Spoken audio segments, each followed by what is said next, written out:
বিসমিল্লাহির রহমানির রহিম। আসসালামু আলাইকুম। আজকের আমরা আলোচনা করব দেওয়ানি কার্যবিধি 1908 এর ধারা 17 নিয়ে। ধারা 17তে বলা হয়েছে বিভিন্ন আদালতের এখতিয়ারের অবস্থিত অচল সম্পত্তির জন্য মামলা। মূল ধারায় বলা হয়েছে যখন কোনো মামলা অচল সম্পত্তি সম্পর্কিত প্রতিকার বা ক্ষতিপূরণের জন্য দায়ের করা হয় যা বিভিন্ন আদালতের এখতিয়ারের মধ্যে অবস্থিত, তখন মামলা এমন কোনো আদালতে দায়ের করা যেতে পারে যার এখতিয়ারের স্থানীয় সীমার মধ্যে সম্পত্তির কোনো অংশ অবস্থিত।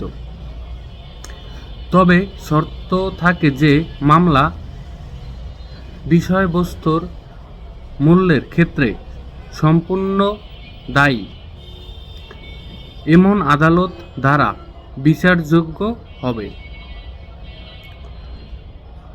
যদি আমরা একটু বিশ্লেষণ করে বলতে চাই, ধারা 17, যদি কোনো মামলা এমন স্থানের স্থাবর সম্পত্তি সম্পর্কিত হয় যার একাধিক অংশ একাধিক আদালতের স্থানীয় এখতিয়ারের মধ্যে অবস্থিত, তাহলে সেই মামলাটি ওই সব আদালতেই যে কোনো একটিতে দায়ের করা যাবে যার এখতিয়ারের মধ্যে সম্পত্তি কোনো অংশ অবস্থিত।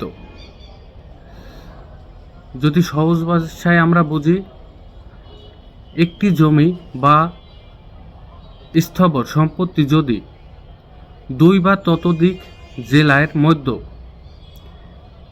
বিস্তৃত হয় তবে মামলা যে কোনো একটি সংশ্লিষ্ট আদালতে করা যাবে।